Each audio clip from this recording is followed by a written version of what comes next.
요한복음 13장부터 영광의 책이다라고 그렇게 말씀을 나눴습니다. 1장부터 12장까지는 표적의 책이다. 하나님께서 예수 그리스도를 통하여 재창조하시고 그 7개의 표적을 통해서 재창조의 영광이 어떠한지를 보여주신 이후 13장부터 이제 그 표적을 통한 재창조의 영광이 어떻게 예수 그리스도의 십자가를 통하여 실현되어지는지를 우리 가운데 보여주고 있습니다. 요한은 이 요한복음을 통해서 예수 그리스도의 십자가와 부활, 그리고 승천과 성령의 오심, 그리고 교회의 탄생까지 사실 이 모든 것을 실제로 목격하고 경험한 사람이 누구였습니까? 요한복음을 쓰고 있는 요한 자신이었습니다.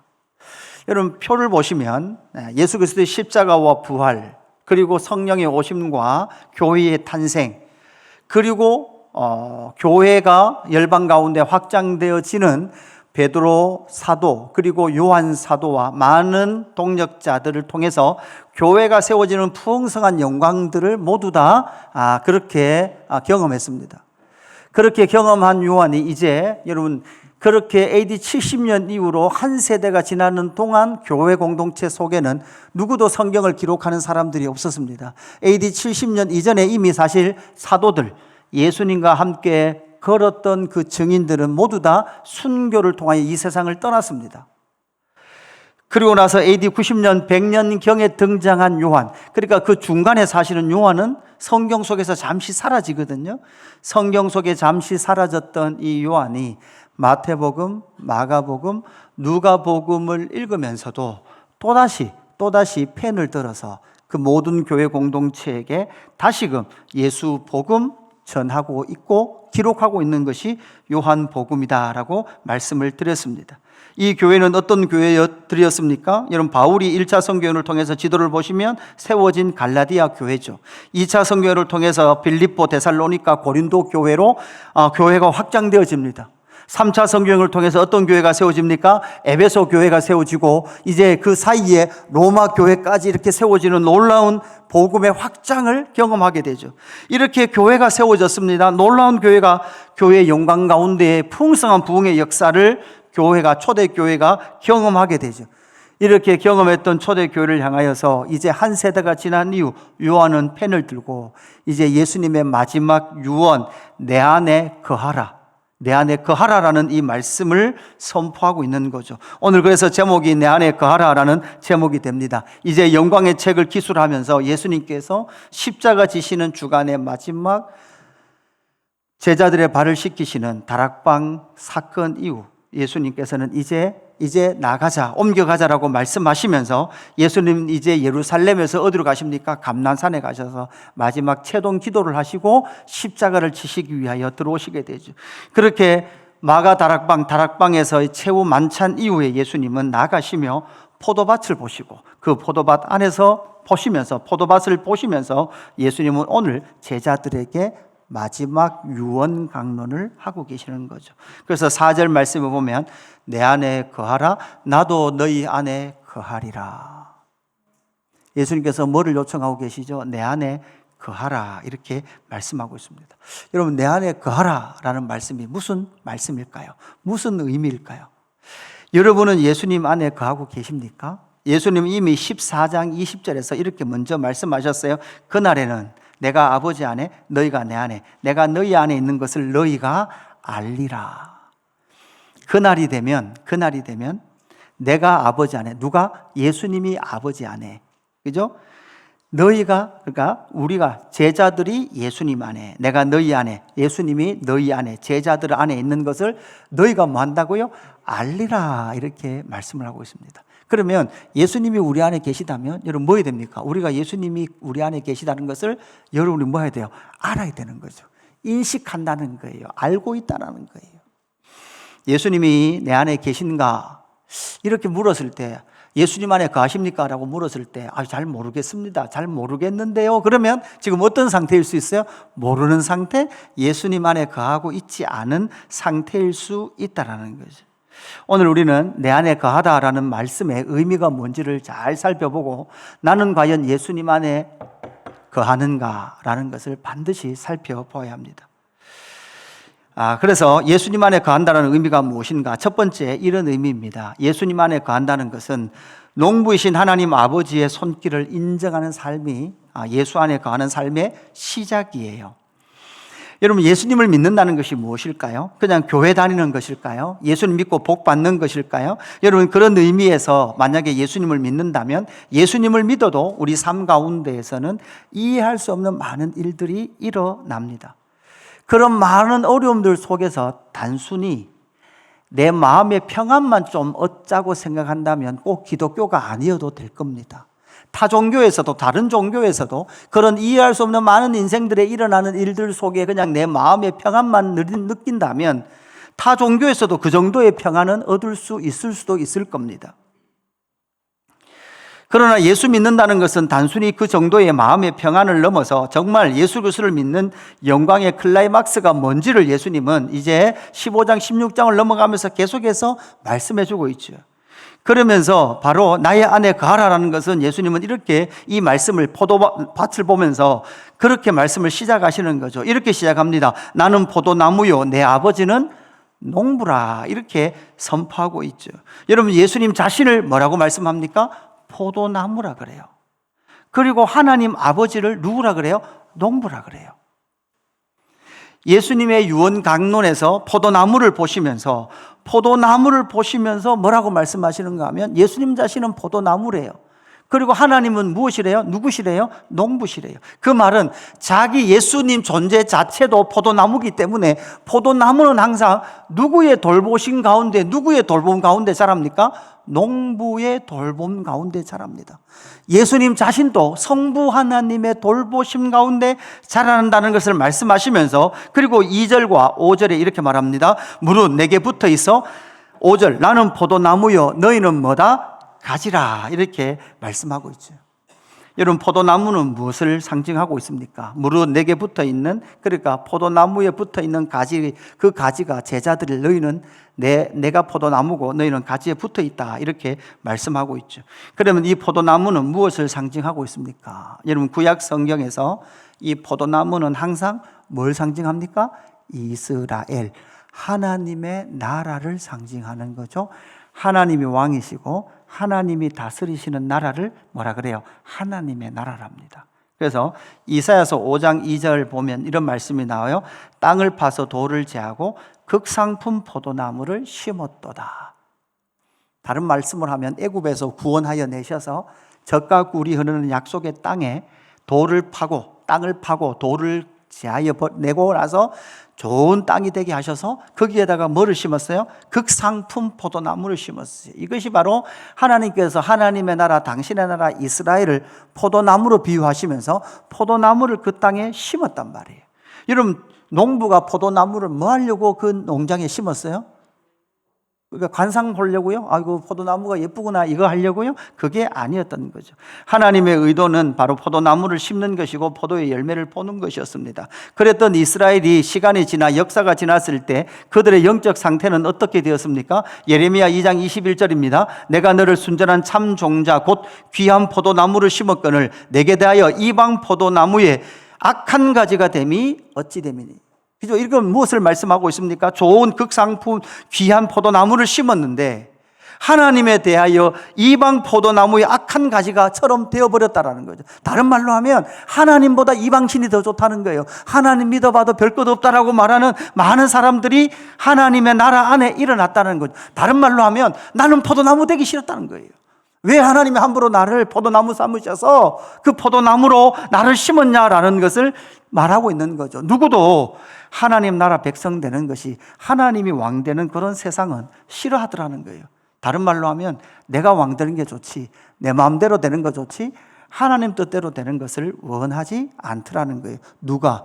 하나님 나라 백성이. 그래서 이스라엘 백성들의 상태를 호세아서 10장 1절 호세아 선지자는 이렇게 말합니다. 이스라엘은 열매 맺는 무성한 포도나무라. 그 열매가 많을수록 재단을 많게 하며 그 땅이 번영할수록 주상을 아름답게 하도다. 여러분, 이 말씀은 시간이 지나 선지자 호세아 선지자가 볼 때 하나님께서 이스라엘 백성들에게 복을 안 주신 게 아니에요. 열매를 풍성하게 하시지 않은 게 아니에요. 극상품 포도나무를 심어서 잘 기행하여 열매를 맺기를 원하는데, 열매를 맺었음에도 불구하고 그 열매를 맺으면 맺을수록, 많으면 많을수록 뭐 한다는 거예요?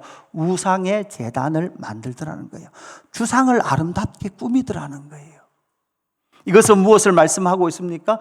번성하고 재정이, 돈이 많고 잘 살면 잘 살수록 마음으로는 하나님을 떠나고 자기의 삶과 자기의 우상을 삼아서 그렇게 살아가는 삶을 이스라엘이 만들어내더라는 거죠.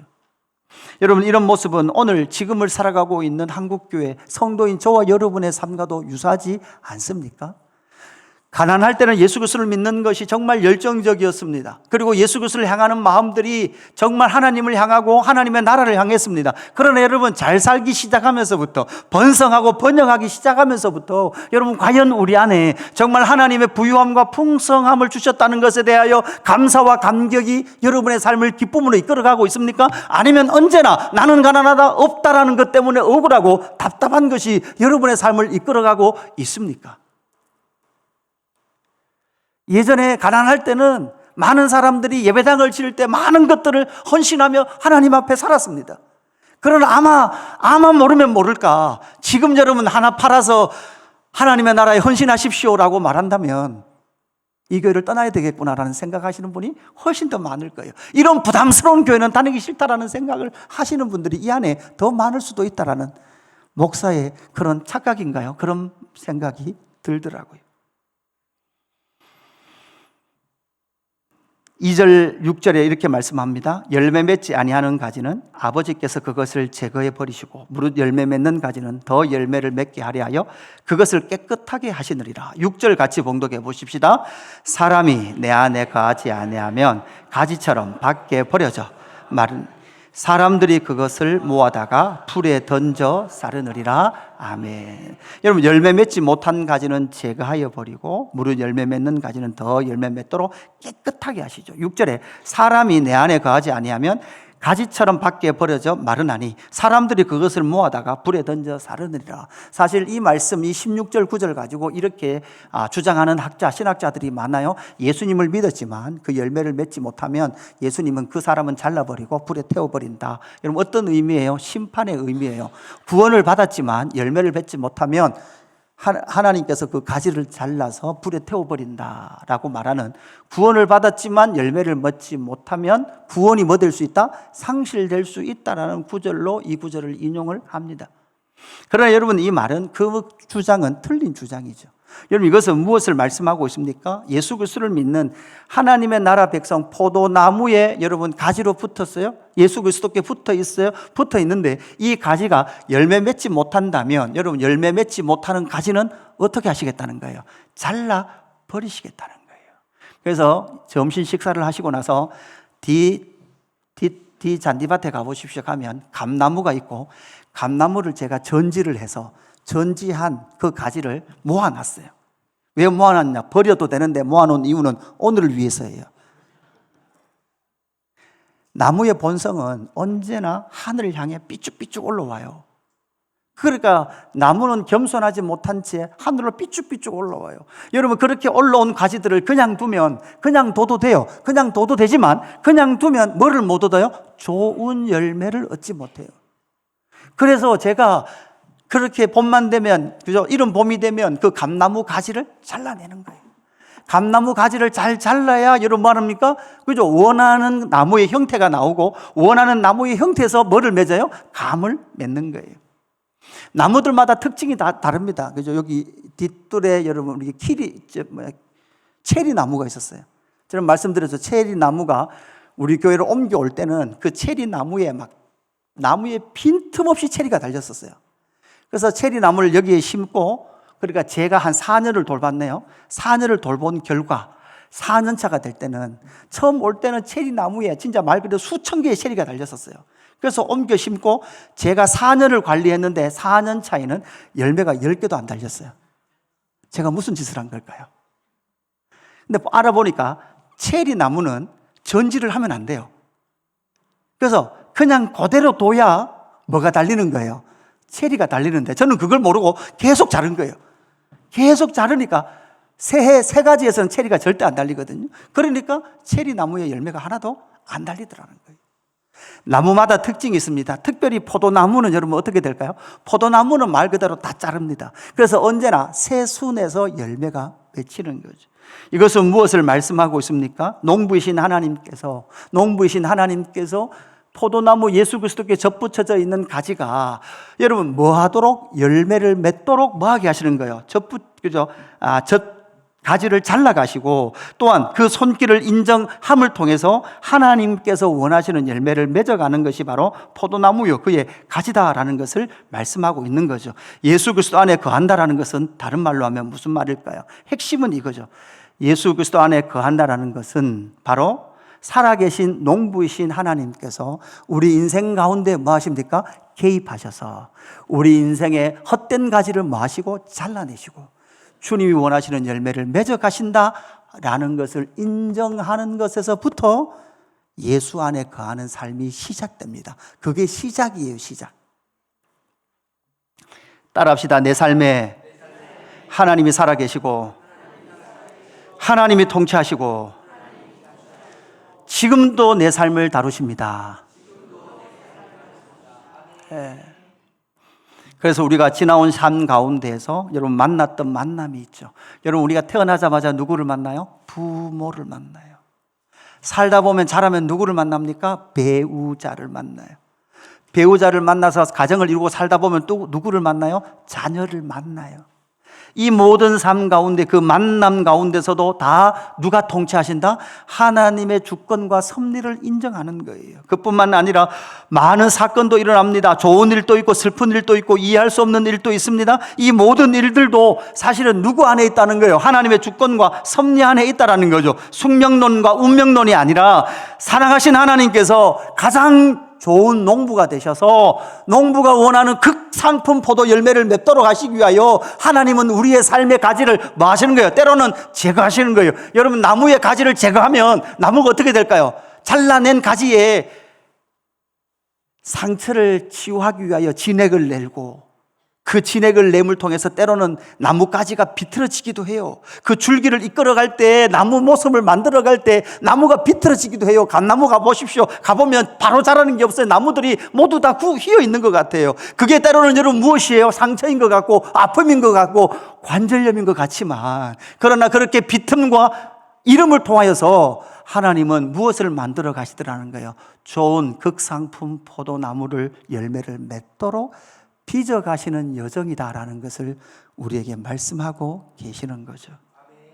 따라합시다. 하나님이 왕이십니다.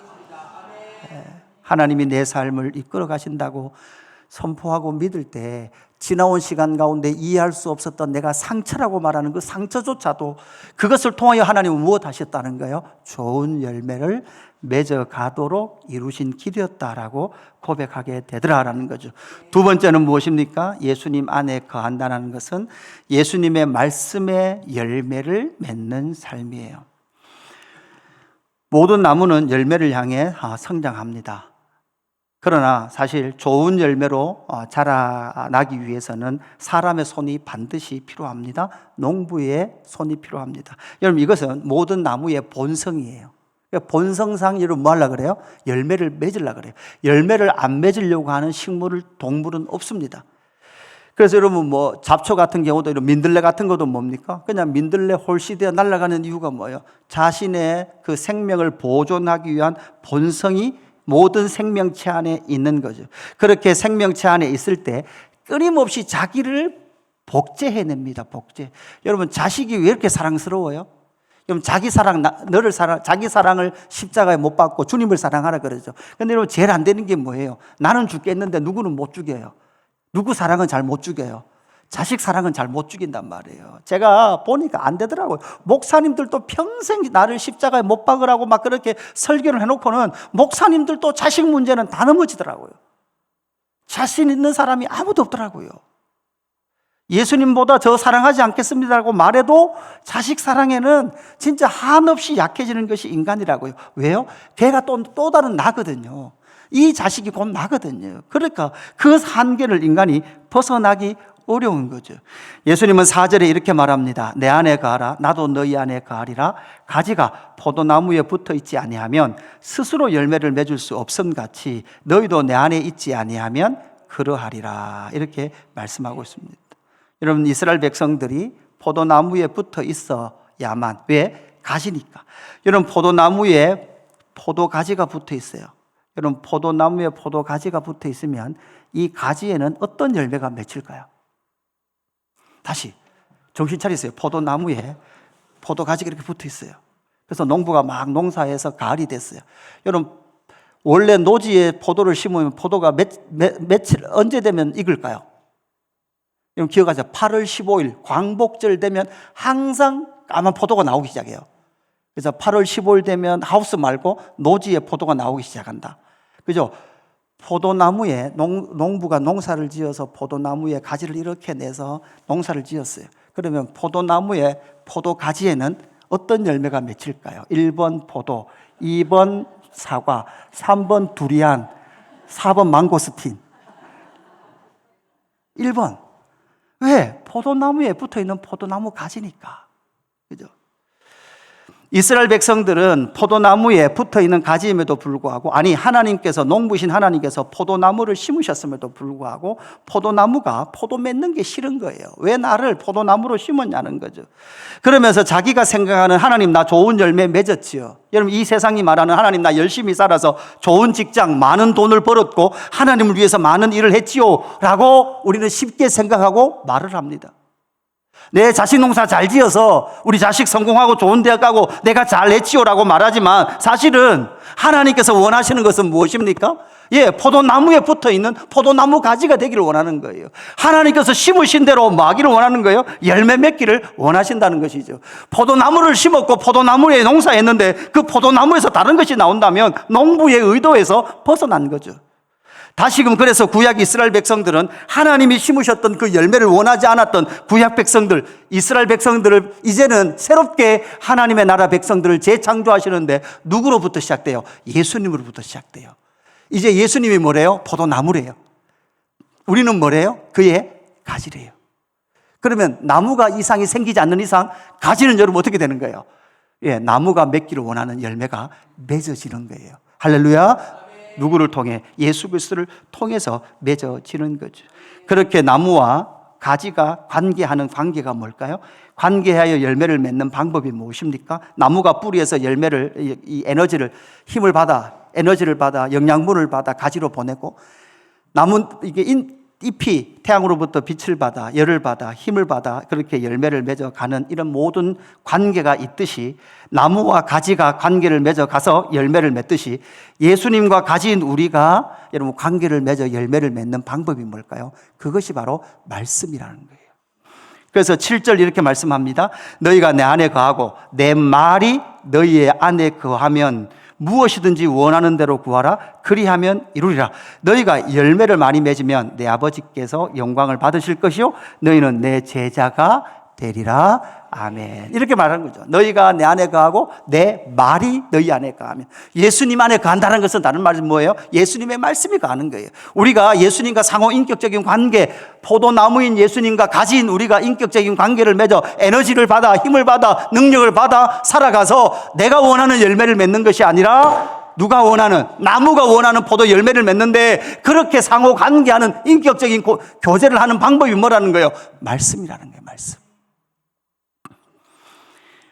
그 말씀을 따라 너희가 먹고 마실 때 뭐가 된다는 거예요? 너희는 내 제자가 되리라. 예수 그리스도의 제자가 된다는 것은 무엇이죠? 예수님으로부터 가르침을 받고 그 제자, 스승의 길을 제자가 걸어가는 거예요. 여러분 물어보십시다. 여러분은 좋은 스승 만난 적이 있습니까? 저는 제가 목회하면서 생각하기에 저는 제일 지금 돌아보면 아쉬운 것은 저는 제가 정말 존경하는 스승을 아직 잘 못 만났다는 사실이에요. 그러고 보면 제가 어떤 면에서는 교만한 거죠. 그죠? 이렇게, 저분을 좀 스승 삼아야 되겠다라고 생각하고 이렇게 배우고 가까이 가보면 여러분 사람은 어때요? 다 선생 아닌 모습들이 있어요. 그죠? 기대했던 거와 다른 모습이 있어요. 그렇게 제 마음에서 빨리빨리 사람들을 지웠던 것 같아요. 아이고, 가까이 가보니 선생 같고 먼저 좋은 길을 간 것 같은데 멀리서 보니까 그런데 가까이 가보니까 어때요? 아닌 사람들이 너무 많더라고요. 그래서 엄밀히 말하면 사실 사람은 우리 인생에 스승이 될 만한 사람은 없어요. 여러분 또 누구에게 배웠습니까? 라고 물으면 여러분 궁극적으로 사람이 아니라 예수님께 배워야 될 줄로 믿습니다. 여러분 우리 성경을 가르쳐요. 저 가르친단 말이에요. 제가 제일 힘들어하는 사람들이 강사가 누군가 하면 막 이렇게 말한다고 그런다 그러잖아요. 그죠? 어떤 우리 그 성경 강사 과정 나오신 분들이 그죠? 막 나오신 분들이 자기한테 성경 공부하신 분들을 향해서 어이구 저 집사님 내 제자잖아 그래요. 그 사람한테 물어보라고. 니를 스스로 생각하냐고. 그러니까 그렇게 말하면 안 된다는 거예요. 나를 통해서 누구를 만나야 되는 거야? 예수님을 만나야 되는 거예요. 우리의 유일한 스승은 누구예요? 예수 그리스도예요. 우리가 따를 분은 누구밖에 없습니까? 예수 그리스도밖에 없다라는 거죠. 예수님은 이미 요한복음 6장 56절 이 오병이어 표적 이후로 많은 사람이 떠나갈 때 예수님이 이렇게 말씀했단 말이에요. 내 살을 먹고 내 피를 마시는 자는 내 안에 거하고 나도 그의 안에 거하나니 라고 말을 하니까 사람들이 뭐라 그래요? 그게 무슨 말이냐? 예수의 피와 예수의 살을 어떻게 먹느냐? 예수 신앙마다 어렵다. 그냥 열심히 절하고 예배하고 시간 맞춰서 종교생활하면 그게 예수 믿는 거야 라고 말해주면 얼마나 좋겠습니까? 그런데 예수님은 내 살을 먹고 내 피를 마시는 자는 나도 내 안에 거하고 나도 그의 안에 거하나니 이렇게 말씀하고 있는 거죠. 예수님의 살과 피를 먹고 마시는 것은 무엇입니까? 결국은 이 말씀을 먹고 마심을 통하여 여러분 이 말씀을 먹고 마셔야만 여러분 어떤 열매가 맺혀요? 말씀이라는 열매가 맺히는 거예요. 말씀의 열매가 맺히는 거죠. 이것이 바로 예수 안에 거하는 삶입니다. 점검해 보십시오. 여러분은 지금 어떤 열매를 맺기를 원하십니까? 그래서 어떤 걸 먹고 계십니까? 예수 그리스도의 말씀의 그 열매를 먹어야만 말씀의 열매가 맺히는 줄로 믿습니다. 세 번째 예수 그리스도의 사랑 안에 거하는 삶이 예수 안에 거하는 삶이에요. 요한복음을 쓰고 있는 요한의 지금 상황인 어떤 상황일까요? 앞에서 보았듯이 바울의 1차 선교여행, 2차 선교여행, 3차 선교여행, 사실 4차 선교여행까지 바울과 그 주변의 사역자들을 통하여 로마에까지 뭐가 세워집니까? 교회가 세워져요. 그렇게 70년 AD 주후 70년까지 많은 열방의 교회가 세워집니다. 그렇게 강력하게 복음이 전파되었고 교회가 세워졌음에도 불구하고 이제 70년, 80년, 90년, 100년을 넘어가면서 뭐가 시작되게 됩니까? 로마의 강력한 박해가 시작됩니다. 그렇게 강력한 박해가 시작될 때 모든 앞에 사도들은 다 뭐 있죠? 순교했고 누구만 남아있어요? 요한만 남아있어요. 요한 계시록을 봤던 7교회 여러분 지도를 보시면 이런 교회들이잖아요. 지금 이런 교회들, 이런 많은 저쪽 소아시아 터키 지역의 그 교회들, 유럽 지역의 교회들이 지금 예수 그리스도를 믿으면 여러분 무슨 일이 일어나요? 순교합니다. 그러니까 이해할 수 없는 아픔이 있는 거죠. 여러분 예수 그리스도를 믿음으로 말미암아 많은 특별히 교회 리더십들이 순교했습니다. 오늘 주일날 예배 드리러 교회 왔는데 누가 계시지 않는 거예요. 요즘처럼 SNS가 있는 것도 아니고 어떤 특별한 소식을 전할 수 있는 방법도 없기 때문에 주중에 목회자가 순교를 당해도 모르는 성도들도 있단 말이에요. 그래서 교회에 와봤더니 누가 없어요. 목사님이 없는 거예요. 그래서 그냥 장로님이 어쩔 수 없이 설교하고 말씀 전하고 예배 인도하시면 합니다. 이런 일들이 비일비재하게 일어날 뿐만 아니라 성도 중에서도 여러분 무슨 일이 일어나는 거예요? 순교하고 나타나지 않는 거예요.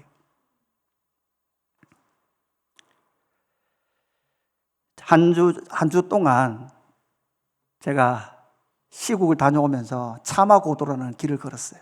그러니까 차를 싣고 다니는 차를 그죠? 그 녹차 이런 것들을 말에 싣고 그 유럽 쪽으로 계속해서 이렇게 이동했던 그런 길들을 차마고도 이렇게 부르잖아요. 그러니까 걸으면서 그런 생각이 드는 거예요. 정말 이렇게 높은 산맥, 그리고 좁을 때는 엄청 좁은 길, 때로는 위험해요. 얼마나 위험한가 하면 그냥 한번 발을 잘못 디디면 여러분 어때요? 낭떠러진 거죠. 한 번 사모님이 모자를 쓰고 갔는데 모자가 바람이 휙 날려서 떨어졌어요. 우리가 뭐라 그랬을까요? 남편 목사님 보고 주 오세요. 주로 내려가면 순교예요, 순교. 그 길을 걸으며 바울도 걸어 배를 타고 때로는 배가 깨어지는 아픔, 위험을 겪으면서도 그 길을 걸어갔죠. 베드로 역시, 사도 역시도 그 길을 걸어갔습니다. 마가 요한이 1차 선교 여행 때 여러분 어떤 산맥을 못 건너요? 토러스 산맥을 못 넘어요. 우리가 생각하기에 그냥 천을산 여기 뭐 지산을 넘어가는 것이 아니라 이 토러스 산맥은 빨리 걸어도 열흘 걸리고 천천히 걸으면 한 달을 넘어가야 될 산맥이에요.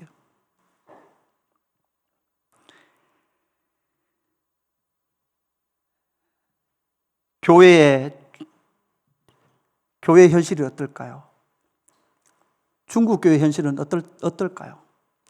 많은 사역자들이 강제로 부부가 만날 수 없는 상태에 박혀도 있습니다.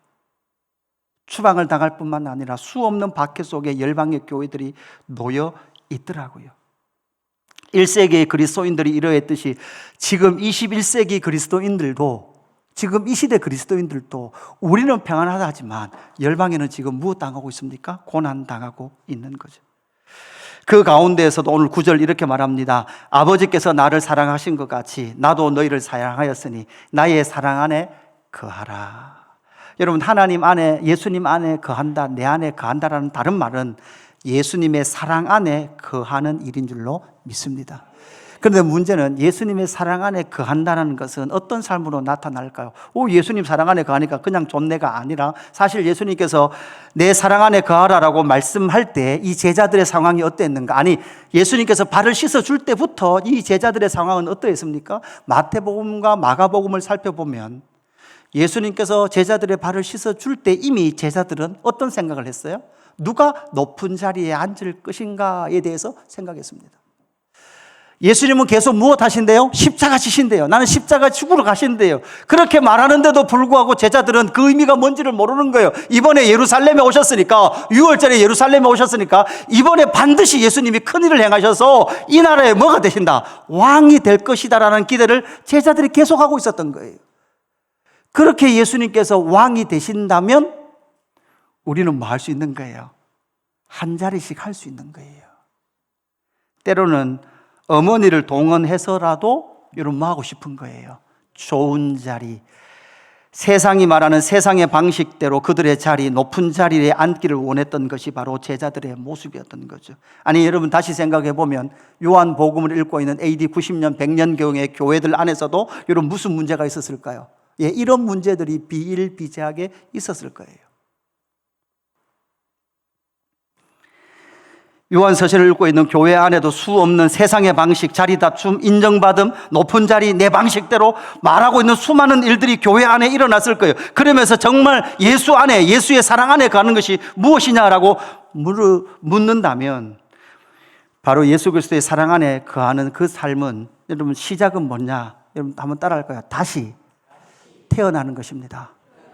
여러분 요한계시록의 핵심이 뭐라고요? 재창조예요. 사랑 안에 사랑하며 거하기 위해서는 여러분 더러운 상태에서는 거하기가 쉬워요, 어려워요? 이번에요 가보니까 호텔에 들어갔는데 마지막 날에 이제 그 시내 와서 호텔 문을 딱 열었는데 호텔 방 안에서 두 가지 냄새가 나요. 하나는 담배 냄새, 하나는 소변 냄새. 변기가 손을 못 대겠어요. 다 보여, 묻어 있는 게. 그 뚜껑이죠, 뚜껑까지 이렇게 끈적끈적하게 다 묻어 있어. 그러니까 그게 냄새가 나겠어, 안 나겠어요? 그 냄새가 온 방을 덮었어요. 그 사람들은 아직도 방에서, 호텔 방에서 담배 피거든요. 그러니까 그 방에 들어가니까 거하고 싶은 마음이 없어. 예수님께서 이미 너희를 깨끗하게 하였느리라, 내 말을 들은 자는 깨끗하게 하였느니, 이 말씀이에요. 이미 깨끗하게 하고 재창조하고 예수님 뭐 하시겠다는 거예요? 함께 거하시겠대요. 사랑 안에 거하라라고 말씀하고 계시는 거죠. 그렇게 사랑 안에 거하라는 말은 자기만, 니만 내 안에, 내 사랑 안에 거하라는 말씀이 아니라, 여러분 오늘 12절 말씀, 우리 14절까지 우리 같이 화면을 보고 봉독해 보십시다. 12절입니다. 시작. 내 계명은 곧 내가 너희를 사랑한 것 같이 사람이 친구를 위하여 자기 목숨을 버리며 이보다 더 큰 사랑이 없나니 너희는 내가 명하는 대로 행하면 곧 나의 친구라. 아멘. 여러분 내 계명은 곧 내가 너희를 사랑한 것 같이 너희도 서로 사랑하라 하는 이것이라. 사람이 친구를 위하여 자기 목숨을 버리면 이보다 더 큰 사랑이 없나니. 여러분, 이 말씀은 무엇입니까? 예수님도 지금 친구들을 위하여 뭐 하신다는 거예요? 생명을 내어주신다는 거예요. 그렇게 이처럼 사랑하라. 여러분, 어떻게 사랑하라는 거예요? 생명을 다하여 너희가 서로 뭐 할 것에 대해서, 사랑할 것에 대하여 말씀하고 계시는 거죠. AD 90년 100년 교회, 1세기 교회는 지금 고통 속에 있습니다. 예수 믿는 것이 이런 겁니까? 라고 질문이 생길 만큼 고난 속에 있습니다. 오후에도 말씀을 드리겠지만 중국 교회의 현실, 그 성도들의 현실이 예수 믿는 게 이런 것입니까? 라고 말할 만큼의 현실이더라고요. 그 현실 속에 놓여 있는 그들이 그 고통과 고난을 이길 수 있었던 이유가 무엇이었을까요? 내 계명은 곧 내가 너희를 사랑한 것 같이 너희도 서로 뭐라고요? 사랑하라. 어디부터요? 아프리카에 있는 그 사람들부터요? 아니요. 가장 가까이 있는 여러분의 이웃부터 사랑해가는 저와 여러분 되기를 주님의 이름으로 축복합니다. 얼마만큼 사랑해야 돼요? 생명을 내어주실 만큼 사랑하셔야 합니다. 그 사랑 안에 거할 때 오늘 15절 말씀 보고 설교를 정리합니다. 이제부터는 너희는 종이라 하지 아니하리니 종은 주인이 하는 것을 알지 못함이라. 너희를 친구라 하였노니 내가 내 아버지께 들은 것을 다 너희에게 알게 하였음이라. 아멘. 여러분, 이제는 종이 아니에요. 종은 몰라요. 주인이 무엇을 하려고 하시는지 모른단 말이에요. 그러나 친구는 알아요. 주인이, 농부가 지금 기경해서 어떤 열매를 맺을지를 알아요. 그러면 친구는 뭐 할 수 있어요? 함께 할 수 있어요. 그 포도원 농사에 같이 뭐 할 수 있습니까? 참여할 수 있는 거예요. 그래서 함께 그 열매를 맺어갈 수 있는 거죠. 물어보겠습니다. 당신은 종입니까? 친구입니까? 예수님의 친구입니까? 아니면 아직도 종로를 하고 있고 왜 내 인생에 이런 가지를 잘라내시는지 이유를 모르고 계십니까? 아니면 주인의 의도가 뭔지를 여러분은 이해하고 인정하고 계십니까? 오늘 말씀을 정리하기를 원합니다. 내 안에 거하라. 이 의미가 무엇입니까? 내 안에 거하라는 그 의미의 시작은 하나님의 주권을 인정하는 거예요. 따라합시다. 하나님이 옳았습니다. 믿으십니까? 예, 지나간 시간, 나의 만남, 그 모든 사건 속에서도 우리는 그때는 다 이해하지 못했으나 뭘 인정합니까? 하나님이 왕이십니다. 하나님이 옳았습니다. 할렐루야. 그것을 인정한다면 그 다음 예수 그리스도의 말씀의 열매를 맺어가는 삶이 결국 어떤 삶이에요? 예수 안에 거하는 삶이에요. 왜냐? 여러분, 예수님이 포도나무고 우리는 그에 붙어있는 가지기 때문에 내가 맺고 싶은 열매 맺는 게 아니에요. 여러분, 내가 좋은 열매 맺었습니다 라고 자랑할 수는 없어요. 하나님, 농부이신 하나님께서 농사하여 기경하여 심어 놓은 대로 뭐를 맺어야 되는 거예요? 열매를 맺어야 되는 거예요. 뭐 때문에 억울한 거예요? 뭐 때문에 억울한 거예요? 내가 맺고 싶은 열매를 못 맺어서 억울한 거 아닙니까? 제가 이번에 걸으면서 그런 생각했어요. 제 안에도요, 목회적 야망이 커요. 성공해야 되겠다는 열매가, 그 생각이 크단 말이에요. 내가 생각하는 열매를 맺어야 되는 거예요. 아니요, 내가 생각하는 열매 하나도 안 맺어도 돼요. 왜? 주인에게는 의미가 없어요. 주인은 지금 그 열매 안 보고 싶은 거예요. 내가 심은 열매 보고 싶은 거예요. 어떤 열매예요? 나의 가장 가까이 있는 이웃 하나 사랑하는 그 열매. 할렐루야. 내 호흡이 끝나는 그 순간 내 안에 예수 그리스도의 열매만 남아있기를 원합니다. 이것이 저와 여러분의 신앙 여정, 예수 안에 거하는 삶이 되기를 주님의 이름으로 축복합니다. 우리 이 찬양하십시다. 주 안에서 내 영혼 다시 태어나.